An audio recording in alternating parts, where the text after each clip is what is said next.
You know, any fan of the NHL has big respect for this player.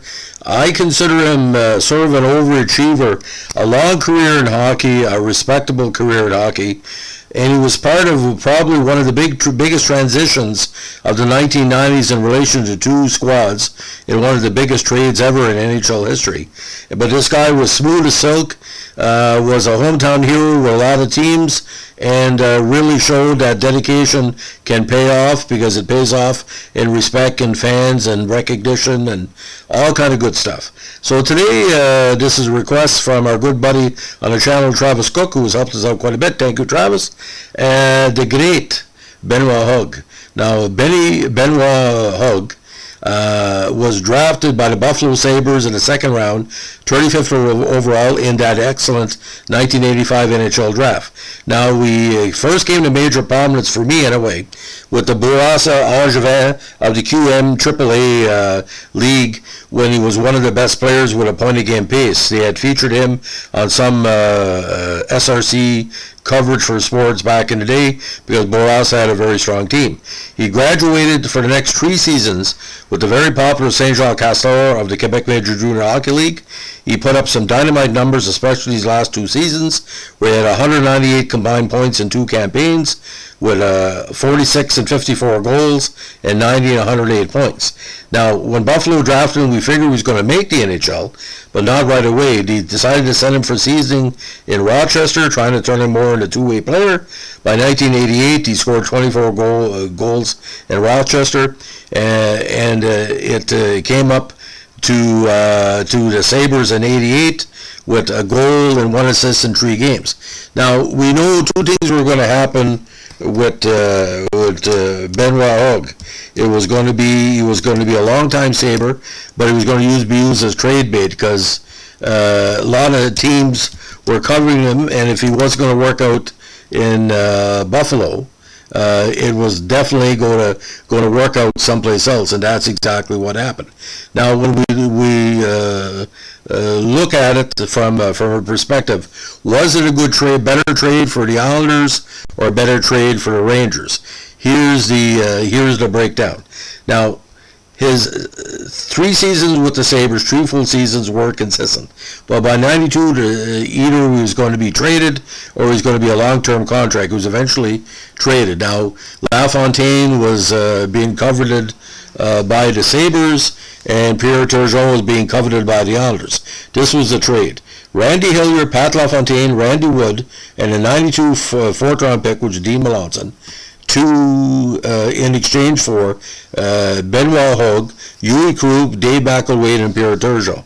Now, this instantly made New York Islanders Stanley Cup contenders, and it also benefited Buffalo as well, because by the '93 season, well, actually, coincidentally, Montreal defeated both of them in the quarterfinals and semifinals, respectively.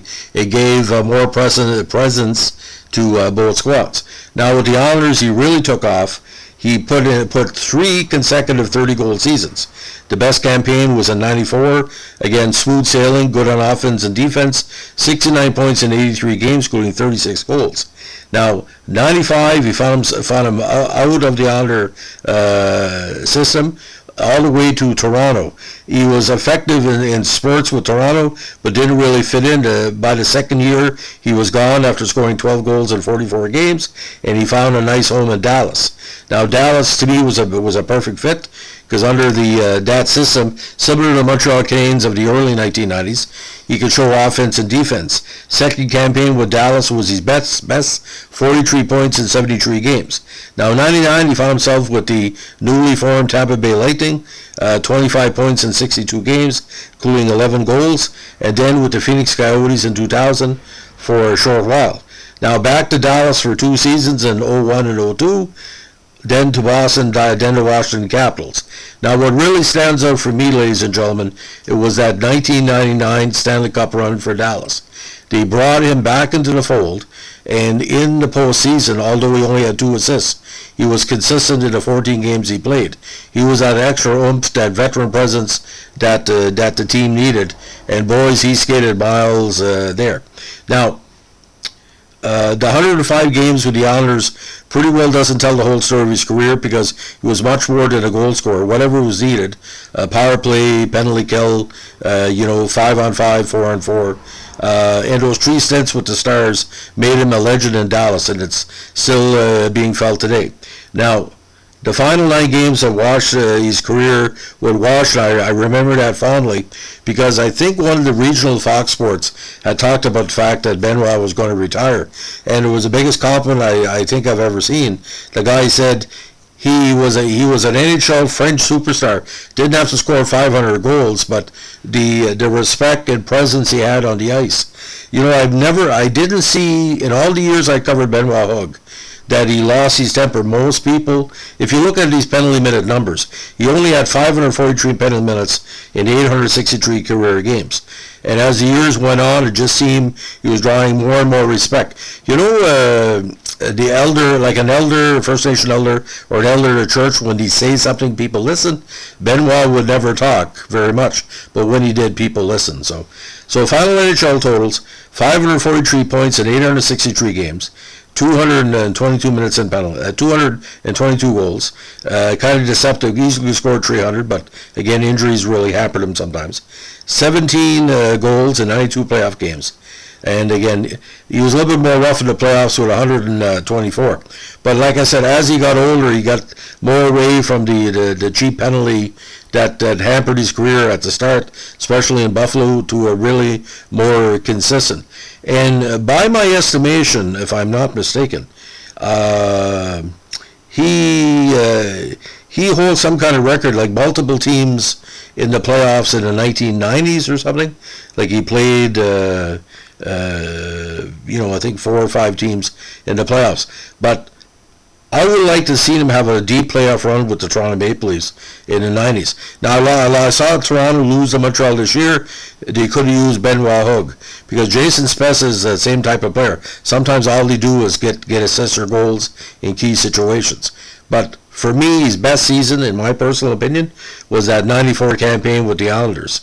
But 93, to be so close to the cup there, losing to Montreal, 12 points in 18 games in that playoff run.